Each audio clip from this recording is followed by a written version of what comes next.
किशनपुर नाम के एक गांव में शांति नाम की औरत थी। वो बहुत ही घमंडी औरत थी। भगवान ने उसे दो बेटियां दी, एक काली और एक गौरी। वो गौरी बेटी को ही प्यार करती थी और काली बेटी को जरा भी नहीं। श्रेया स्कूल से आती ही होगी, उसके आने से पहले ही उसकी पसंद की चीज बना देती हूँ। अरे भगवान, क्या बना रही हो? श्रेया के लिए उसकी पसंद की खीर, पूरी और आलू की सब्जी बना रही हूँ। चलो ठीक है, तुम बना लो, तब तक मैं दोनों बच्चियों को लेने उसके स्कूल पहुंच जाता हूँ। मुकेश अब गौरी बेटी का हाथ पकड़कर घर ले आता है।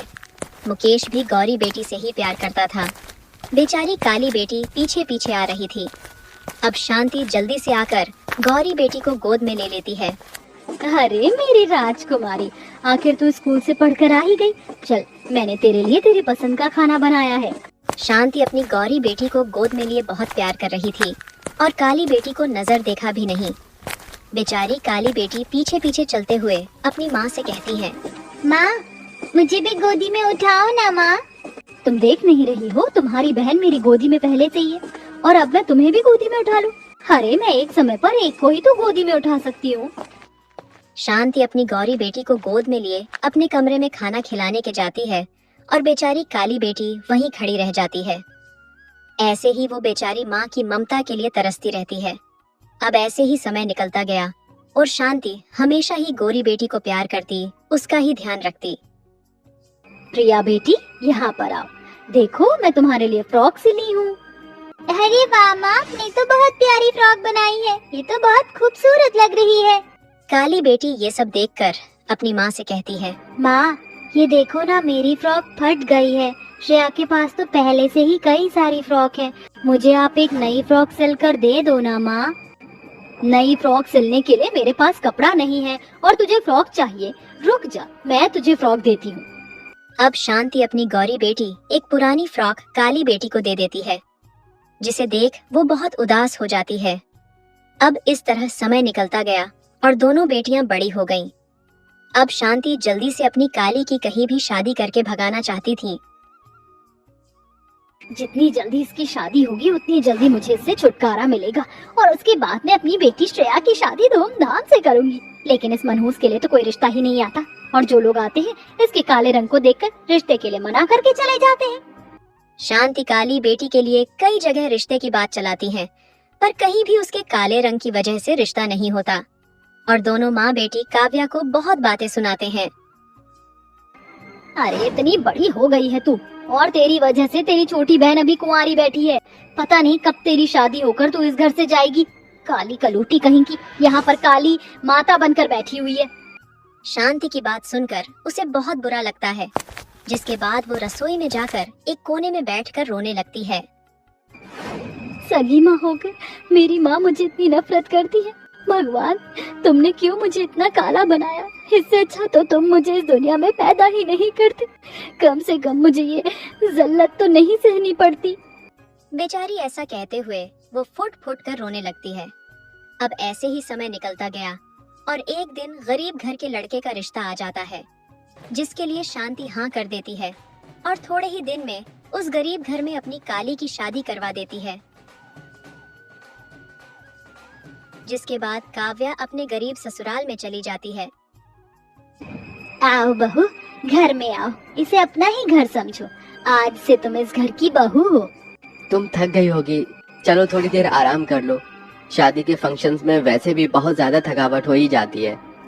काव्या के गरीब ससुराल वाले उससे अच्छे से बात करते हैं और उसकी सास कांता भी उसे अपनी बेटी की तरह प्यार करती है, उसे खाना भी खिलाती है। ये सब देख काव्या सोचती है, भले ही मेरे ससुराल वाले गरीब हैं, लेकिन वो मेरा कितना ख्याल रखते हैं। इतना प्यार तो मुझे इतने सालों में आज तक मेरी माँ भी कभी नहीं दे पाई होंगी। काव्या के गरीब ससुराल वाले भले ही गरीब थे, पर वो दिल से अमीर थे। वो काव्या को कभी भी उसके रंग को लेकर नीचा नहीं दिखाते थे। अब ऐसे ही कुछ समय बाद शांति ने अपनी गौरी बेटी की शादी एक अमीर घर में कर देती और उसकी शादी में महंगे महंगे सामान भी दिए, जिसे देख काव्या अपने मन में सोचती है, माँ ने मेरी शादी इतने गरीब परिवार में की और मेरी शादी में एक फूटी कौड़ी भी खर्च नहीं की। मुझे कुछ भी नहीं दिया। इसका मतलब माँ ने शुरू से ही मेरे काले रंग की वजह से मुझे प्यार नहीं किया। मेरी बहन श्रेया को माँ ने इतना कुछ दिया, लेकिन माँ ने मेरे बारे में एक बार भी नहीं सोचा। आखिर माँ ऐसा कैसे कर सकती है? इतना सब कुछ करने के बाद भी काव्या सब कुछ भुला देती है। अपनी छोटी बहन की शादी में लग जाती है। अब थोड़ी देर बाद शादी होने के बाद शांति अपनी गौरी बेटी की विदाई में रोने लगती है।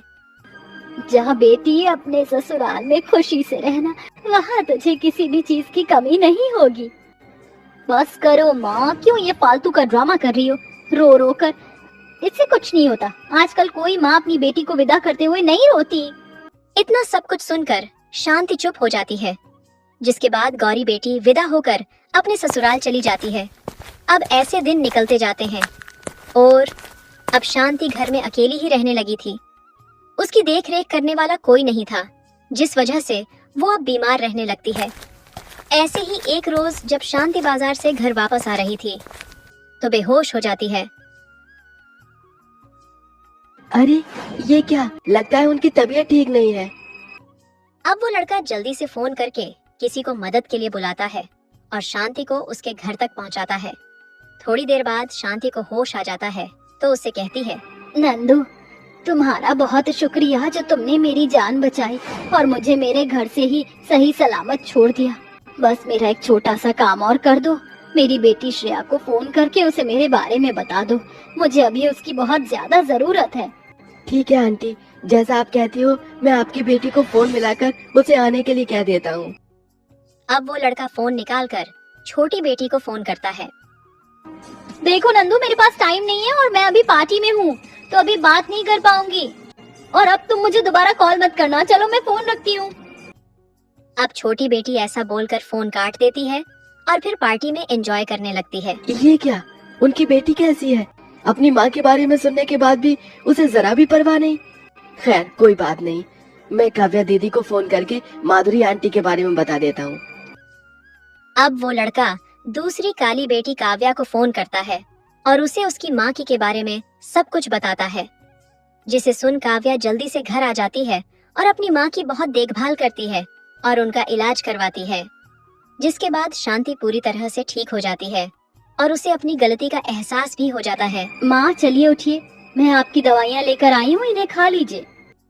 काव्या जैसे ही दवाई देती है तो शांति अचानक से रोते हुए अपनी बेटी से कहती है, बेटी, मैंने तेरे साथ बहुत बुरा किया। मेरी बीमारी के बारे में सुनते ही तू फौरन दौड़ी चली आई। लेकिन बचपन से मैं जिस बेटी को इतना प्यार देती रही, इतना बड़ा किया, उसकी हर ख्वाहिशों को पूरा किया, उसने एक बार भी मेरे बारे में नहीं सोचा। लेकिन तुझे मैंने माँ का प्यार भी नहीं दिया और फिर भी तूने मुझे अपनी माँ का पूरा दर्जा दिया और मेरी मुसीबत में मेरे साथ खड़ी रही। मेरी गलती का कोई पछतावा तो नहीं, लेकिन हो सके तो फिर भी मुझे माफ कर देना। आप ये कैसी बातें कर रही हो माँ? आपको ऐसा कुछ बोलने की जरूरत नहीं है। आप मेरी माँ हो और आपकी देखरेख करना मेरा कर्तव्य है। और आगे भी जब भी आपको मेरी मदद की जरूरत होगी मैं दौड़ी चली आऊंगी।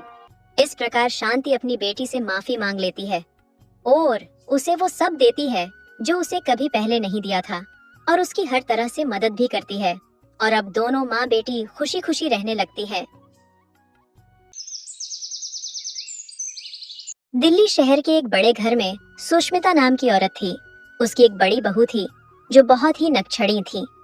माँ जी, देवर जी की शादी होने वाली है। मुझे देवर जी की शादी से इतनी खुशी हो रही है ना कि मैं आपको बता नहीं सकती। बहू, तू अपनी खुशी पर जरा काबू रख और शादी की तैयारी पर जरा ध्यान दे। वैसे भी ठंड में शादी है, आलस भी बहुत आता है ठंड में।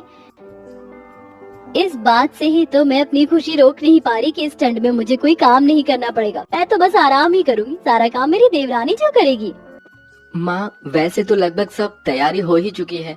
अब आप मुझे बता दो कि कुछ छोटा मोटा काम बच गया होगा, वो मैं कर दूंगा। आप क्यों माँ जी को परेशान कर रहे हो? अरे मैं किस लिए हूँ, मैं आपको बाकी का सब काम बता दूंगी। 1 हफ्ते बाद ही शादी है, कल से मेहमान भी आना शुरू हो जाएंगे हमारे घर पर। अब कुछ ही हफ्तों में सुष्मिता के बेटे की शादी एक गरीब लड़की से हो जाती है। वैसे तो सुरभि बहू, अब ये तेरा ही घर है। कुछ ही दिनों में तू इस घर के हर कोने से वाकिफ हो जाएगी। पर चल, मैं तुझे पूरा घर दिखा देती हूँ। और सुष्मिता उसका गृह प्रवेश करवा देती है। अब सुष्मिता और सुरभि की जेठानी उसे पूरा घर दिखाने के बाद आंगन में ले जाती है, जहाँ सुरभि मिट्टी का चूल्हा देखकर हैरान हो जाती है। मिट्टी का चूल्हा? माँ जी, हम तो इतने बड़े शहर में रहते हैं, यहाँ हर तरह की मॉडर्न तकनीक है, फिर हमारे घर में ये मिट्टी का चूल्हा किस लिए?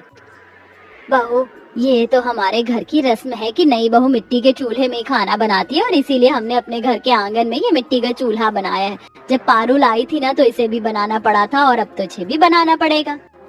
लेकिन माँ जी, बहू चल अंदर चलते हैं, आंगन खुला है तो यहाँ ठंड भी बहुत लगती है। और सुरभि बहू, याद से तू रात में सारी लकड़ियाँ और गोबर के कंडे अंदर कर देना, वरना शीत पड़ेगी तो वो गीले हो जाएंगे, और सुबह तू 6 बजे ही खाना बनाने लग जाना। अब सुरभि अपनी सास के साथ अंदर आ जाती और सवेरे जल्दी उठकर अपनी पहली रसोई करने लगती है। ये क्या है? माँ जी ने कहा था कि लकड़ियों को और कंडे को अंदर रख देना, मैं रखना भूल गई, और अब ये जल ही नहीं रहे।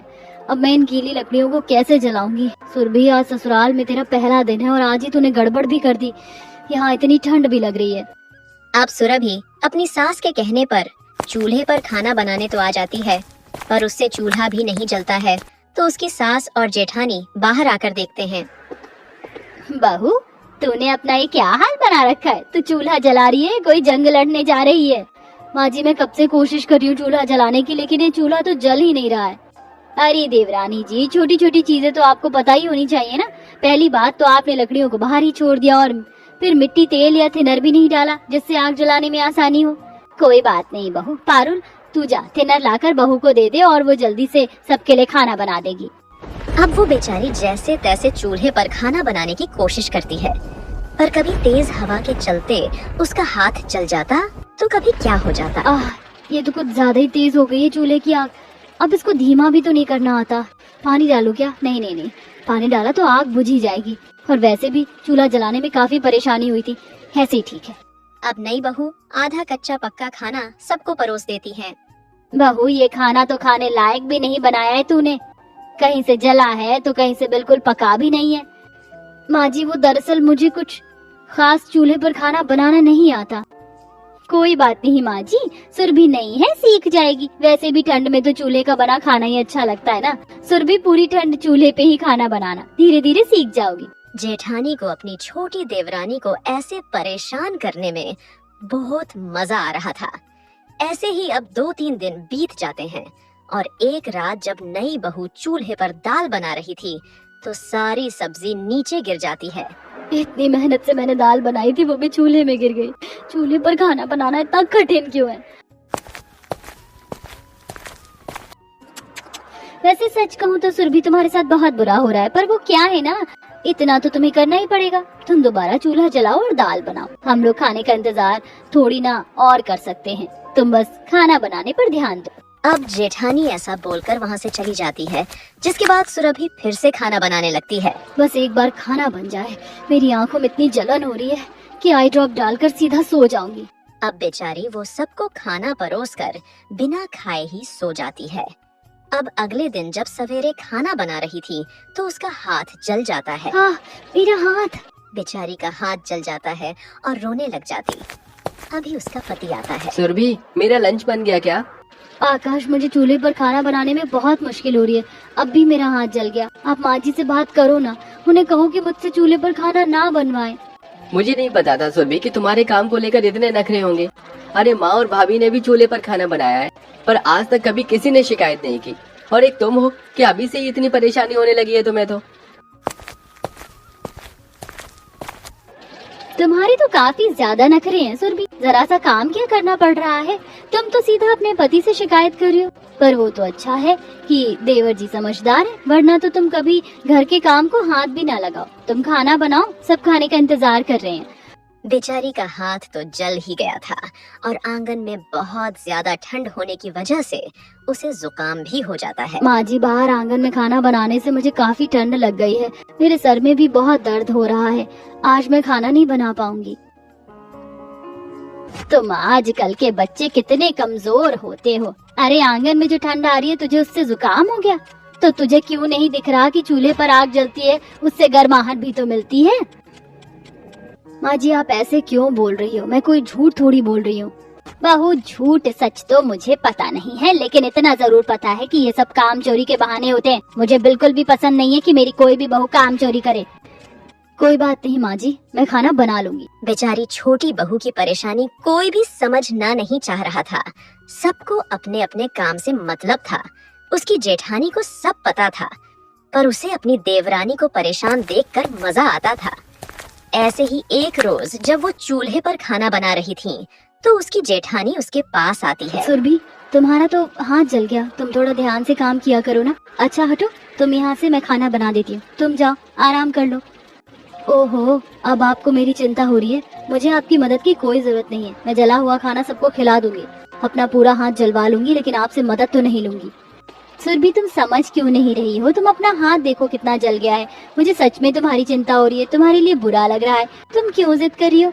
मेरी जिंदगी में जो उथल पुथल हुई है ना, सब आपकी वजह से हुई है, और अब आप अच्छा बनने का नाटक कर रही हो। मैं बहुत ही शांति से और प्यार से कह रही हूँ कि यहाँ से चली जाओ, वरना आपके लिए अच्छा नहीं होगा।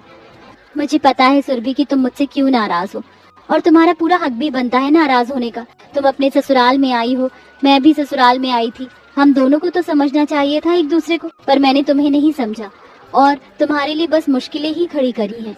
लेकिन तुम्हें इतनी परेशानी में देखकर मुझे अपने वो दिन याद आ गए जब मैं तुम्हारी जगह थी। मैं भी ऐसे ही कभी हाथ जलाकर खाना बनाती तो कभी जुकाम बुखार में। दीदी, आपने भी?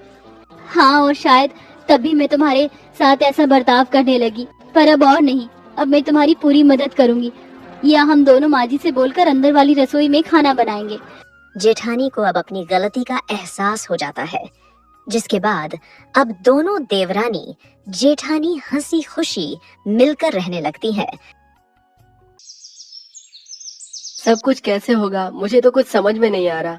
आखिर एक नहीं बल्कि 3 बहनों की शादी है मेरी। आप परेशान क्यों होते हो? सब कुछ ठीक हो जाएगा। ऊपर वाले का नाम लो और हर एक काम करो, देखना आपको कहीं भी कोई परेशानी नहीं होगी। सुप्रिया, ऊपर वाला हमारे घर में पैसे डालने नहीं आएगा। तुम समझो, मैं उतना अमीर नहीं हूँ, मैं बहुत गरीब हूँ, और गरीबी में 3 बहनों की शादी कैसे करूँ? मैं भी आपकी मदद करूंगी, आप चिंता क्यों करती हो? सारा दुख तो इस बात का है सुप्रिया कि जिन पैसे को मैंने इतने सालों तक जोड़ के रखा अपनी बहनों की शादी के लिए, आज आते वक्त रास्ते में कुछ गुंडों ने मुझसे वो सारा पैसा छीन लिया। मेरे पास अब एक फूटी कौड़ी तक नहीं बची। हे भगवान, ये सब क्या हो गया? ये आप कैसी बातें कर रहे हो? अब तो सच में मुझे भी चिंता हो रही है। शादी को मात्र 1 महीना ही बचा है। सुप्रिया, पूरे समाज में मेरी बेइज्जती हो जाएगी। मुझे तो कुछ समझ में नहीं आ रहा। मेरी बहनों को इस बारे में पता चला तो वो शादी ही तोड़ देंगी, क्योंकि वो मुझे परेशान नहीं देख सकती। मैं जानती हूँ, आप चिंता मत कीजिए, सब हो जाएगा। ठीक है, मैं आपकी मदद करूंगी। अब दोनों पति पत्नी बातें करके सो जाते हैं। अब अगले दिन सवेरे हो जाता है। तीनों नंदे घर के काम कर रही होती हैं। वहीं उनकी भाभी चूल्हे पर खाना बना रही थी। भाभी, आज आप क्या बना रही हो? कुछ खास नहीं, चटनी और रोटी ही बना रही हूँ। अब हम तीनों बहनें की शादी में सिर्फ 1 महीना ही रह गया है। भाभी, अब तो आप हमें हमारी पसंद का खाना खिलाना शुरू कर दो, फिर तो हम कभी कभी ही आया करेंगे आपसे मिलने। भाभी अपनी नंदों की ऐसी बात सुनकर उदास हो जाती है। अरे भाभी, ये क्या, आप तो अचानक से उदास हो गई हो?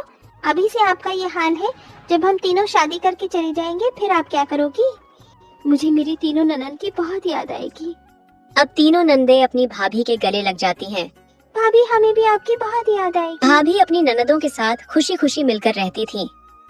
तीनों नन्नदे पूजा, सीमा और रेखा बहुत साफ दिल थी। वे अपनी भाभी से बहुत प्यार करती थीं। वो दोनों पति पत्नी पैसों को लेकर बहुत परेशान थे। ऊपर से शादी भी पास आ गई थी और वे अपनी परेशानी किसी को बताना नहीं चाहते थे।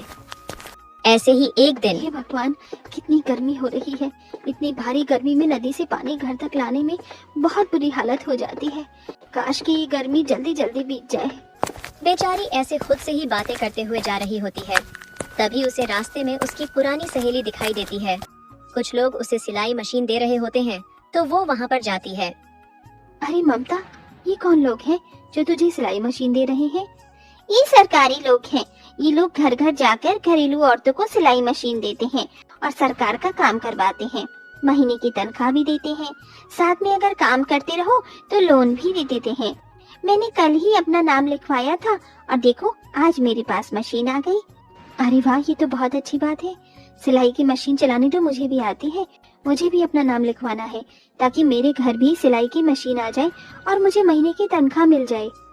इस प्रकार वो भी अब अपना नाम सिलाई मशीन के लिए लिखवा देती है, जिसके बाद अगले दिन सवेरे उसे भी सिलाई मशीन मिल जाती है और वो सिलाई करने लगती है। और शादी के कुछ दिन पहले वो सरकार से अपनी सिलाई मशीन पर 2 लाख का लोन ले लेती है। अरे भगवान का लाख लाख शुक्र है कि तुम्हारे काम के चलते हमें लोन मिल गया है। हमें अपनी तीनों बहनों की शादी अच्छे से और धूमधाम से करूंगा। अपने पति को इतना खुश देखकर वो भी बहुत खुश हो जाती है। सारी टेंशन मानो खत्म हो गई हो, पर उनकी ये खुशी ज्यादा दिन नहीं टिकने वाली थी। अब दोनों पति पत्नी मिलकर अपनी बहनों की शादी बड़ी धूमधाम से करते हैं और अब बड़े प्यार से विदा करके ससुराल भेज देते हैं। तुम तीनों मेरी ननद ही नहीं बल्कि मेरी बहनें भी बन रही हो और मेरी सहेलियां भी।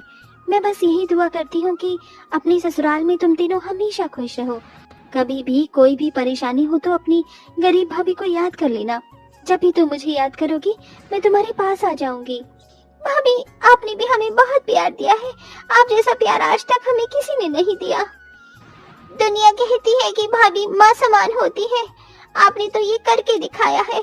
आप हमारी भाभी ही नहीं बल्कि माँ की तरह हो, क्योंकि एक माँ ही इतनी जिम्मेदारी अपनी बेटियों की उठाती है जितनी आपने हमारी उठाई है।